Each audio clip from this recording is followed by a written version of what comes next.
Hello everyone, Ali Sky here. So you clicked on this video because you were curious, or perhaps you are thinking of pulling or saving for a future E6.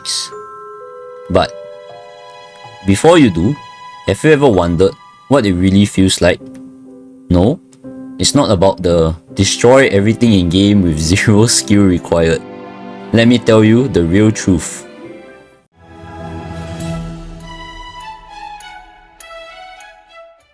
So, if you're new to this channel, you probably don't know that I own two E6 S5 characters on my main account, Black Swan and Ranmei. So, I would say I'm kind of qualified to make this video, I guess. So what really happens when you own an E6 character? Own, by the way, not borrow from your friends for farming, because that's a totally different experience. Well, first, you would probably have lots of fun destroying content easily, right?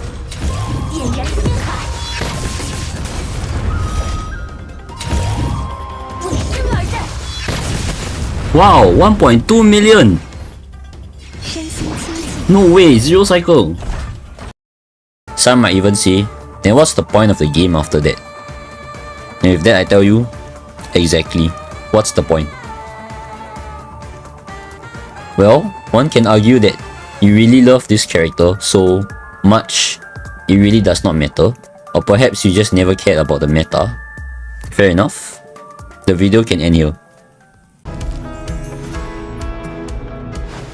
Okay, jokes aside, this is my personal experience.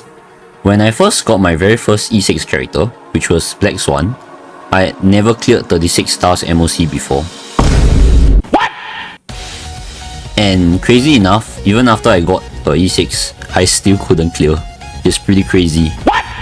Skill issue, right? Nope. The real reason is because I didn't have a second team.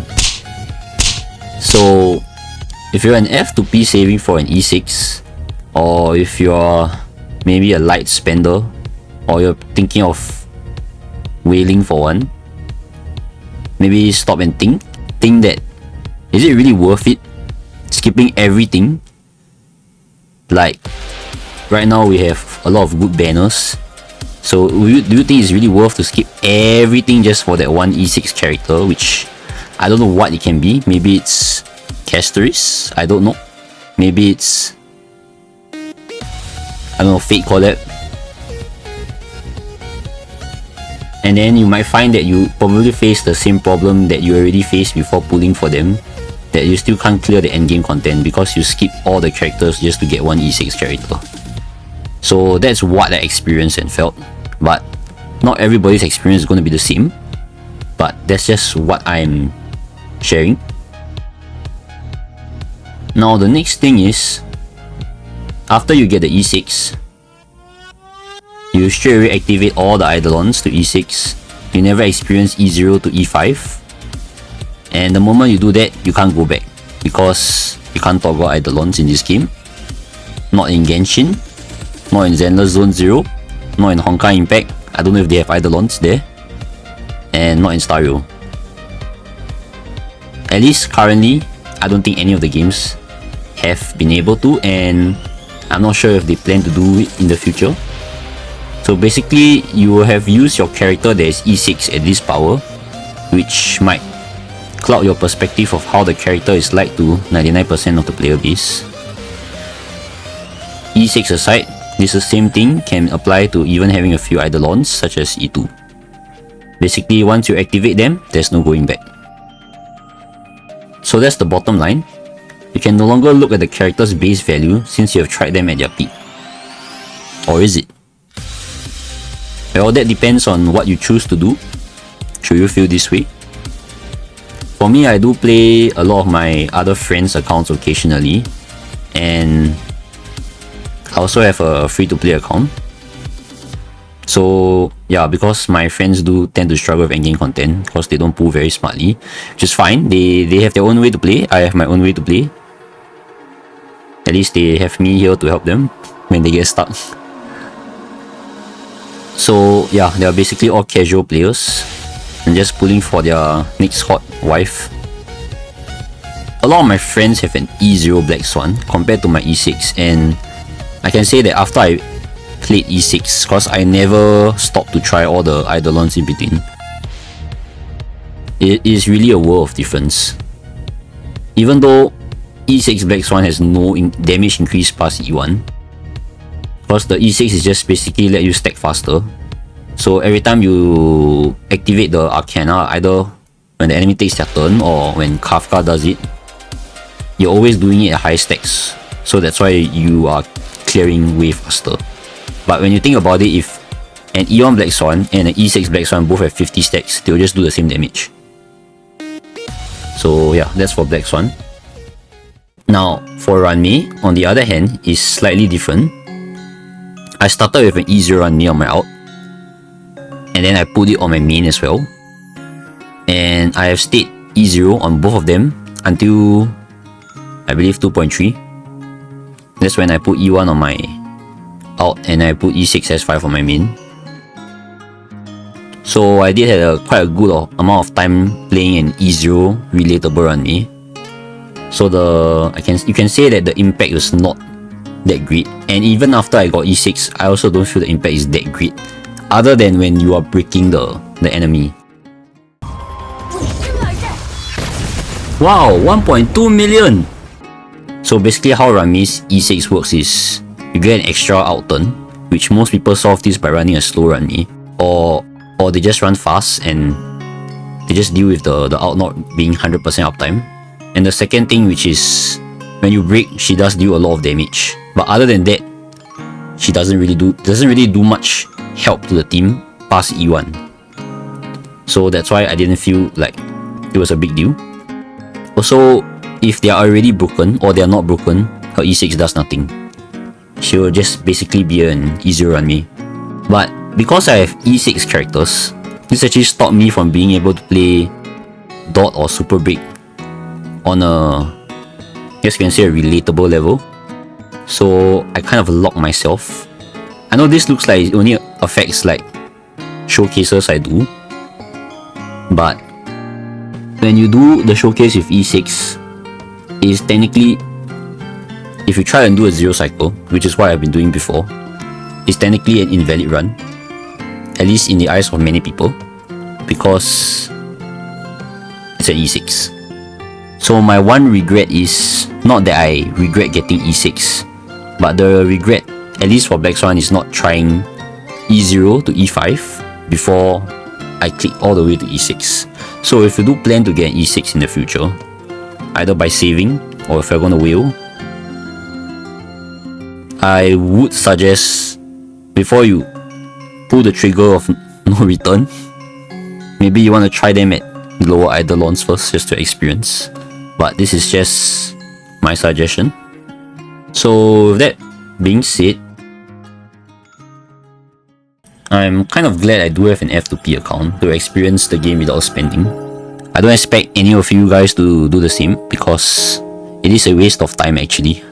If you're not a content creator, you kind of have to play 2 accounts and you have to like do the story twice, to do the events twice. I mean, you don't have to do, but eventually if you want the pools, you have to do it.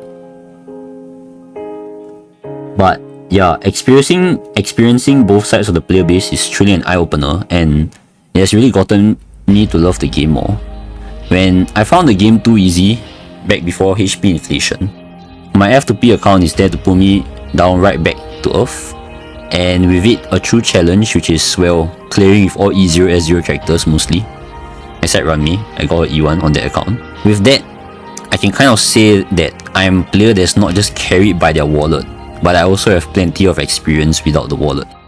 But yeah, if you truly love the character a lot and are willing to go down this path, regardless of if you're F2P, your light spender, your dolphin, your whale, or you're planning to whale, then by all means go ahead. So why I'm making this video is not for me to discourage you, but to raise awareness that having a borrowed E6 is very different from actually owning one. Because once you borrow, it just goes back to the owner and you just go on with your day. Whatever character you borrowed, you either don't have it or it's probably E0 or something on your account. It is great to have an E6, but it does come with a cost. Content creation aside, you could also say that you can no longer relate to your friends who don't have the E6 as well. And like myself, if you try to advise others on how to improve the character, it might be a different story too. People might think that, oh, you have E6, so you clear the game very easily. You can't advise me, you can't put yourself in my shoes. That is what I do get from some people, and I understand them why they say that. But well, if you have been watching my channel, you do know that I do play my non-whale account, so I do know what you guys are struggling as a free-to-play. And also, if you want to advise people how to build the character, it might also be different. So I can give one example. Cause my Black Swan's light cone is S5, I do not need to build as much effect hit rate, whereas for everyone else they do need to build more. So that's one thing I can't really relate, so it's also very hard to advise. Bottom line is, getting your first E6 and even more than one, it will definitely change your view of the game completely. Your future characters that you pull, they might feel weak. For example, let's say now you pull E6 D Herter, for example, and then she's so powerful, and then maybe next patch you pull like E0 My Day, and you feel like he's very weak because you're already spoiled by your E6 Herter. So every character you play from there on, it might feel weak. So you get what I mean? And much later on, if the E6 you pull gets power crap, like my Black Swan, by I don't know, some new E0 character, I don't know who, in the future, you might feel like it's very terrible. For me, I don't care, because I made the choice myself that I pull for a character that I like. But this is a possibility that you might feel, because I have friends that pull even a few Eidolons and then, you know, a few patches later they get power crap. You can probably guess which character, Sparkle. But that's just how the gacha game is. There will be power creep. We can't stop it. That's just how it is. And as an F2P or light spender, even if you save for one, you might have given up potential pulls to make their team work too, since you skip everything to pull that one E6 character. So for example, let's say you pull for E6 Eggleo, but then you skip Sunday, you skip Robin, you skip Ho-Ho, then what are you going to do with that character? Okay, maybe she's E6, she can probably just carry you, but you might not feel the true experience of playing that character, because you miss out on all their key important supports. Well, you might still bulldoze the game because you do have an E6, but the experience of playing an E0 and having a full complete team for that character that you like, it will be a different experience. With this in mind, I do hope that one day Oyo does add Eidolon toggles for HSR and their other games, mostly because I want to be able to turn off my Eidolons, but I'm sure there are other people who are not content creators and they probably feel the same as well. And to end off this video, I thank you for watching, if you watched till the end, and this is one of the more shorter ones, I hope. Take care, and I'll see you guys in my next video. Bye bye!